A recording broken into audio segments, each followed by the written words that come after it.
नमस्कार श्रोते हो, स्वागत आहे आपलं सफर कथा विश्वाची विदर्शना या यूट्यूब चॅनलवर. आपण आहोत लेखक मो मराठे यांच्यासोबत पोरा या कादंबरीच्या सफरीवर. या कादंबरीचाच मागील भाग बालकांड हा याच चॅनलवर आहे. तोही आपणास ऐकायला नक्कीच आवडेल. या कादंबरीच्या मागील भागात आपण पाहिलं, काका नेहमीप्रमाणेच कुठेतरी निघून गेले होते. त्यांचं पत्र आलं होतं हानूला. पत्र साधं खुशालीचं होतं. ते त्यांनी पाठवलं होतं. त्यांनी आपला पत्ता लिहिला होता. इथे का बरं गेले असतील काका? असेच भटकत की डोक्यावर परिणाम होऊन गेले असतील कुठंतरी. इथून जाताना त्यांची मनस्थिती नव्हतीच चांगली. बाबल परवा म्हणालाच की अलीकडे त्यांची मनस्थिती कायमच बिघडलेली असते. पूर्वी 1-1.5 वर्ष ते शांत असत. अलीकडे तसे नसतात. कायमच भडकलेले, अस्वस्थ. त्याच प्रभावाखाली कुठंतरी गेले असतील. पण तसं असतं तर त्यांनी पत्र कसं इतकं नीट लिहिलं असतं. पत्रात त्यांनी आपली खुशाली कळवली आहे. पत्ता व्यवस्थित कळवला आहे. मी काकांना पत्र लिहिलं. पत्राच्या शिरोभागी देऊळवाडा मालवण असं लिहिलं. तारीख घातली. तीर्थरूप काका यांना शिरसाष्टांग नमस्कार असं लिहिलं. त्यांचं पत्र पोचल्याचं लिहिलं. त्यांची खुशाली समजून आनंद झाला असं लिहिलं. आता असं इकडे तिकडे भटकत राहण्यापेक्षा मालवणलाच येऊन राहण्याबद्दल लिहिलं. आणखी एक लिहिलं, तुम्ही पुरलेल्या भोपळ्याच्या बिया चांगल्या रुजल्या. भोपळ्याचे 4-5 वेल आले. ते चांगले वाढले असून तुम्ही साफ करून ठेवलेल्या जागेवर सगळीकडे पसरले आहेत. त्यांना 8-10 फळंही लागली. पण 15-20 दिवसांचीच होताच ती सगळी गळून पडली. सगळे एकाच दिवशी गळून पडलेली दिसतात. ती गळून का पडली हे समजत नाही. पत्राच्या शेवटी प्रकृतीस जपावे असं लिहिलं आणि आपला हानू असं लिहिलं. काकाने दिलेला पत्ता घालून पत्र पोस्टात टाकलं. 15-20 दिवस गेले. एक माणूस आमचा पत्ता शोधत आला. म्हणाला, पोलीस पाटलानं धाडलं या. कशासाठी? त्यानं खिशातून एक पोस्टकार्ड काढलं. मी ते पटकन ओळखलं. मीच लिहिलेलं पत्र होतं ते. पत्र दाखवीत त्याने विचारलं, ह्यो कोण म्हणायचे तुमचे? आमचे वडील. पत्र हाती घेत आम्ही म्हणालो. तो माणूस गप्पसा बसला. का, काय झालं? बाबांनी विचारलं. वारलं की हो ये तिकडे.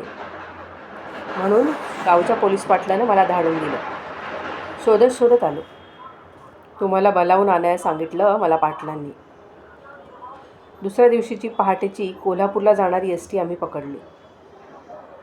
मी, बाबल, दिनकर पुराणिक आणि निरोप घेऊन आलेला माणूस. बाबलने ओळखीच्या कंडक्टरची ड्युटी त्या गाडीवर लावून घेतली. त्याला सांगितलं, असं झालं आहे. आम्हाला लवकरात लवकर पोहोचायचं आहे. या गाडीला मध्येच कुठे स्टॉप नाही हे माहीत आहे. पण तू 2 मिनटं गाडी थांबव. आम्ही पटकन उतरून घेतो. तसे आम्ही उतरलो. आलेला माणूस पुढं. आम्ही तिघे त्याच्या मागून. चांगलं दिसायला लागलं होतं. वाट साधी, खडबडीत पायवाट होती. वाटेत खाचखळगे, दगडधोंडे होते. उंच वाढलेली झाडं होती, झुडपं होती. जंगलातील नीरव शांतता जाणवत होती. मधून पाखरं ओरडत होती आणि जंगली जनावरांच्या ओरडण्याचे आवाजही ऐकू येत होते. 4-5 मैल तरी चालायला हवं. आलेल्या माणसानं किती चालावं लागेल त्या अंतराची कल्पना दिली. आम्ही काही न बोलता जमेल तेवढं जलद चालत राहिलो. गाडीतून उतरून थोडंसं चालून आल्यावर एका मोठ्या झाडापाशी थांबत आलेला माणूस म्हणाला, इथं या झाडाखाली या दगडावर तुमचं वडील बसल्यानं असायचं. इथं? आम्ही विचारलं. वैजी, माणूस म्हणाला आणि झपाझपा चालू लागला. दाजीपूरच्या जंगलातून वाट जात होती. मुद्दाम राखलेलं जंगल, अभयारण्य, वन्य पशुपक्षी यांच्या मुक्त संचारासाठी असलेलं अभयारण्य. लई भ्या वाटतं साहेब या वाटेनं जाताना. माणूस मध्येच थोडंसं थांबून मागं वळून सांगत होता. एकट्या दुकट्यानं जायची सोयच नाही. 4 माणसं असली तरच आम्ही जातो येतो. 1-1.5 तासानं आम्ही जळकेवाडीला पोहोचलो. माणूस आम्हाला घेऊन पोलीस पाटलांच्या घरी आला. बरं झालं तुम्ही माणूस पाठवला, बाबल म्हणाला. तर हो, पोलीस पाटील सौम्य शब्दात सांगू लागले. आम्हालाही बाबा तिथे झाडाखाली बसलेल्या दिसायचे. एस टी पकडायची झाली कोल्हापूरला जाणारी तर 5-6 मैल चालत जावं लागतं जंगलातून. ते कसं तुम्ही बघितलंच. दिवसाचं बी जाताना भ्या वाटतं. 4 चौघे असले तरच जायचं. एकट्या दुकट्यानं नाहीच. आम्हाला कामासाठी तर जावंच लागतं. एस टी रस्त्यावरच भेटती. जाता येताना आम्हाला बाबा दिसायचे.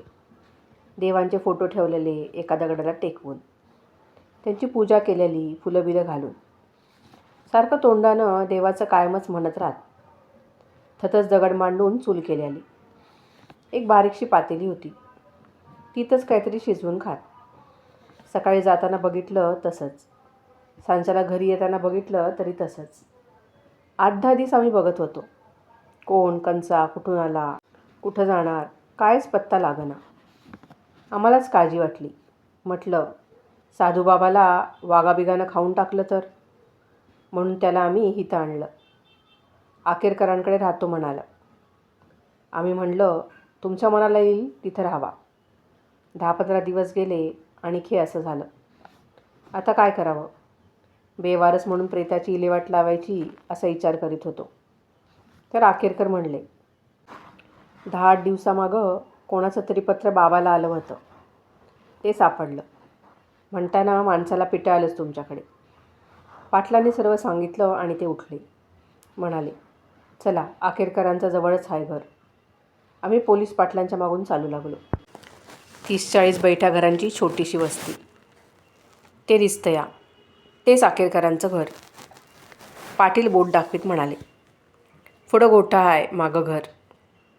आम्ही जवळ पोहोचलो. गोठा दिसू लागला. गोठ्यातली जनावरं दिसली. आम्ही अगदी जवळ गेलो. गोठ्यात बघितलं. गाईवासरांच्या गोठ्यात काका मरून पडले होते. पाटलांनी लाकडाची व्यवस्था केली. गावातून एक लहानशी नदी वाहत होती. तिच्या काठी चिता रचली. दिनकर भटजींनी मंत्र म्हटले. बाबलने काकांच्या चितेला अग्नी दिला. मी हात जोडून उभा राहिलो. परतताना दिनकर पुराणिक म्हणाले, काका नेहमी एक सांगत, ज्या जागेवर आधी कोणाचं प्रेत जळण्यात आलं असेल, अशा जागेवर माझं प्रेत जळणार नाही. त्यांनी आपले शब्द खरे केले. काकांचं आणि माझं कधीच पटलं नाही. पण मी शेवटपर्यंत पुत्रकर्तव्यात कसूर मात्र केली नाही. चालता चालता बाबल म्हणाला, मी दुसराच विचार करीत होतो. काकांनी लावलेला वेलावरचे तरारून वाढता वाढता अचानक गळून पडलेले भोपळे आणि काकांचं जीवन यांच्यात काही प्रतिकात्मक अर्थसूत्र तर नसेल. कोल्हापूरला आलो होतो. वाटलं आता गोपाळला एकदा भेटावं. आमचा चुलत भाऊ, सीताराम काकांचा मुलगा. सुरलाचे सीताराम काका, गोव्यातले. आमचे काका एकदा संतापाच्या भरात सीताराम काकांच्या घरालाच आग लावायला निघाले होते. आपल्या सख्ख्या भावाच्या. भावाभावांची भांडणं होतीच. एवढीशी वाडवडिलांची इस्टेट. पण तिच्यावरून भांडणं खूप. आमचे काका आणि सीताराम काका असे 6 भाऊ. मूळ गाव जे सुरलं. तिथून एकजण आपला पोटापाण्याचा उद्योग शोधत कुठं कुठं गेले. सीताराम तेवढा गोव्यातच सुरल्याला राहिला. आमचे काका, एक भाऊ नाना, दुसरा भाऊ रामचंद्र असे झोळम्यास आले. जमिनी खंडाने घेऊन माडा पोफळींच्या बागा उभ्या करू लागले. रात्रंदिवस कष्ट करू लागले. आमच्या काकांनी झोळम्याच्या ठिकाणचा कुळहक्क दाजी शेटकरला विकला आणि गाव सोडलं. आम्हाला घेऊन ते सुरलाला आले. वडलोपार्जित जमिनीत काही वाटा मिळेल म्हणून. कोर्ट कचऱ्या झाल्या, पण त्यांच्या पदरात काहीच पडलं नाही. त्याचा राग त्यांना सीताराम काकावर काढायचा असावा. संतापले आणि सीताराम काकांच्या घराला आग लावायला निघाले.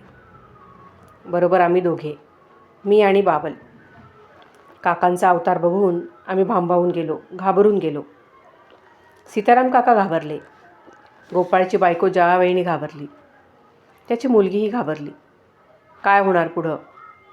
काका खरंच आग लावणार की काय घराला? पण आजूबाजूचे काही लोक धावले. त्यांनी काकांना आवरलं. थोड्या वेळात काकांचा राग शांत झाला. आम्हाला घेऊन ते खोपीत आले. काका 2 दिवसांनी कोर्टाच्या कामासाठी डिचोलीस गेले. आम्ही दोघेच मागं खोपीत उरलो, बाबल आणि मी. घाबरलेले, बावरलेले, भांबावलेले. खोप तरी कसली, माडाच्या झापांनी साकारलेली लहानशी झोपडी, कधीही मोडून पडेल अशी. 2-3 दिवसांनी एक माणूस, चष्मा लावलेला, केस विंचरलेला, आमच्या खोपीच्या घरात येऊन उभा राहिला. म्हणाला, "मे गोपाळ." बाबलने ओळखलं. हा सीताराम काकाचा गोपाळ, आमचा चुलत भाऊ. पण कधीच पूर्वी बघितलेलं नाही, भेटलेलो नाही. "किता?" बाबलने विचारलं. गोपाळने सांगितलं, "तुमच्या वडिलांना परवाच्या प्रकारावरून पोलिसांनी पकडलं आहे. त्यांना 9 महिन्याची शिक्षा झाली आहे. त्यांना तुरुंगात टाकण्यात आलं आहे." एवढं सांगून तो निघून गेला. पण काकांना अशी काहीच शिक्षा झाली नव्हती. ते दुसऱ्या दिवशी परत आले होते. तो गोपाळ. ही गोष्ट किती वर्षापूर्वीची. मधल्या किती वर्षात गोपाळशी काहीच संबंध नाही. इतर तरी कोणाशी होता म्हणा संबंध. नाही म्हणायला बाबलने आपल्या लग्नाची पत्रिका गोपाळला पाठवली होती, कोल्हापूरच्या त्याच्या पत्त्यावर. त्याचं पत्रही आलं होतं. म्हणून मला माहीत की हा गोपाळ कोल्हापूरला असतो, तिथं वकिली करतो. BAच्या शेवटच्या वर्षाला मी रत्नागिरी सोडून कोल्हापूरला आल्यावर वाटलं गोपाळकडे जावं. बाबलने पत्ताही सांगितला. ॲडव्होकेट GS मराठे, मनेर बिल्डिंग, नगरपालिका ऑफिसजवळ. गोपाळचं नाव अधूनमधून वर्तमानपत्रात येई. एखादा खटला चालवण्याच्या संदर्भात त्याचं नाव असे. वर्तमानपत्र वाचायचं ते हॉटेलमध्ये चहा पिताना.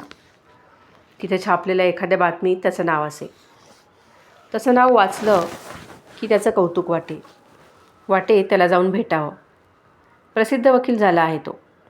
पण मी जात नसे. मनोमन कौतुक करी तेवढंच. सुरलाच्या खोपीच्या दारात तो येऊन उभा राहिला. तो अगदी थोडा वेळ. त्यानंतर ना भेट ना बोलणं. कसा दिसत असेल तो? केवढा मोठा झाला असेल? अजूनही चष्मा लावत असेल का? केस तसेच उलटे फिरवीत असेल का? जावं एकदा त्याला भेटायला. मी गेलोसुद्धा मनेर बिल्डिंग शोधत. बिल्डिंग सापडली. पण त्याच्याकडे गेलो नाही. मागे वळलो. मी कोण म्हणून सांगायचं त्याला? नाव सांगता येईल, तुमच्या मोरू काकांचा मुलगा म्हणून. पण सांगितल्यावर त्याला ओळख पटेलही. बस एवढीच ओळख सांगायची का माझी? एवढीच? यापेक्षा अधिक ओळख आपणाला आहे तरी का? मी मॅट्रिक झालो. मी कथा कविता लिहितो. किर्लोस्कर मासिक, सत्यकथा मासिक, महाराष्ट्र टाइम्स अशा प्रसिद्ध ठिकाणी त्या छापल्या गेल्या आहेत. सध्या BAच्या शेवटच्या वर्षाला आहे. इथं कोल्हापुरातच गोखले कॉलेजात असं सांगता येईल. किर्लोस्कर सत्यकथा मासिकात माझ्या कथा प्रसिद्ध झाल्याबद्दल त्याला काही समजेल तरी का? त्याला असेल का साहित्याची आवड? त्याने काही वाचलं तरी असेल का? या मासिकांची नावं तरी त्याला माहीत असतील का? पदवीधर होण्यापूर्वीच माझ्या कथा या मासिकात छापल्या गेल्या. याची अपूर्वाई त्याला वाटेल का? त्याला काही माहिती असली तर कदाचित माझं कौतुक वाटेल. माहीत नसलंच तर तो काय समजेल? मदत मागायला आला आहे असं तर नाही ना वाटायचं त्याला? मी इमारतीच्या बाहेरच घोटाळत राहिलो. मग ठरवलं, नाही जायचं गोपाळकडे. आपण कधीच कोणा नातेवाईकांच्या घरी गेलो नाही. कोणाची भेट नाही, पत्र नाही. कोणा नातेवाईकांची माहितीही नाही आपणाला. सर्वांपासून स्वतःला तोडून टाकलेलं. मित्रांपैकी अनेक जण सुट्टीबिट्टीत नातेवाईकांकडे जात असतात. शाळा सुरू झाली की ते सांगतात, अमक्या पाहुण्याकडे गेलो होतो सुट्टीत. खूप गंमत केली. आपली सुट्टीची गंमत एकच, पुस्तकं मासिकं वाचत बसणं. आजपर्यंत कधी कोणा नातेवाईकांकडे गेलो नाही. मग आत्ताच कशाला जायचं? मी मागं फिरलो. तरा चालू लागलो. गोपाळकडे जाईन, इतर नातेवाईकांकडेही जाईन. पण आपल्याबद्दल सांगण्यासारखं काही असेल तरच. आता मला वाटलं तसं आपल्यापाशी आता आहे. सांगण्यासारखी ओळख, अभिमानाने सांगण्यासारखी ओळख. मधल्या कितीतरी वर्षात गोपाळला माझ्याविषयी काही समजलंही नसेल. त्यानेही कधी चौकशी केली नाही. मी त्याच्या लक्षातही नसेल. मी अंबाबाईच्या देवळाजवळच्या एका दुकानातून पेढे घेतले. चालत चालत मनेर बिल्डिंगपाशी आलो. लहानशा बोळातून थोडं चालायचं होतं, 5-10 पावलं. तसं आलो. चौकशी केली. इथे मराठी वकील, वर माडीवर सांगण्यात आलं. मी वर बघितलं. तिथे नावाची पाटी होती. मी जिना चढून माडीवर आलो. दारावर लहानशी पाटी होती. मी बेल वाजवली. दार उघडलं गेलं. मराठे वकील इथेच राहतात ना? GS मराठे वकील, मी विचारलं. होय, दार उघडणाऱ्या माणसानं म्हटलं आणि आज जाता जाता म्हणाला, बसा, येथील वकील साहेब. मी बसलो. इकडे तिकडे बघू लागलो. थोड्या वेळानं शेजारच्या खोलीच्या दारातून बाहेर आलेल्या माणसाला मी ओळखलं. हाच गोपाळ. चष्मा होताच. केस पाठीमागं वळलेले. उंची फार नाही. केस थोडे भुरकट पांढरे. कोण? गोपाळनं विचारलं. मी नाव सांगितलं नाही, पण उठून उभा राहिलो. क्षणभर विचार केला. काय सांगावं नाव? सरळ मार्गानं की थोड्या वेगळ्या पद्धतीने? थोडा थांबलो आणि विचारलं, तुम्हीच मराठी वकील ना? हो. गोपाळ सीताराम मराठे. होय, गोपाळ म्हणाला व त्यानं विचारलं, पण तू कोण? काय काम आहे तुझं? तुम्ही गोव्याचे, सुरलाचे, बरोबर? बरोबर. पण तू कोण? हे का विचारतो आहेस? पुन्हा मी थोडा थांबलो आणि म्हणालो, तुमचे एक चुलते होते, मोरेश्वर गोविंद मराठे. त्यांना मोरोबा म्हणत. हो होते, गोपाळ अर्धवट म्हणाला. त्यांना 2 मुलगे होते, बरोबर? थोरल्याचं नाव देवीदास. हो, देवीदासच, बाबल म्हणत. धाकटा जो होता? हो होता. गोपाळ थांबला आणि आठवत म्हणाला, काय बरं त्याचं नाव? त्याचं नाव हनुमंत. त्याला हनू म्हणत, मी सांगितलं. हनू? हनू, हो हो, त्याचं काय? मी पेढ्यांची पुडी तळहातावर घेतली, उघडली. त्यातून पेढे काढले आणि त्याच्यासमोर धरत म्हणालो, ज्याला हनू हनू म्हणत तोच मी.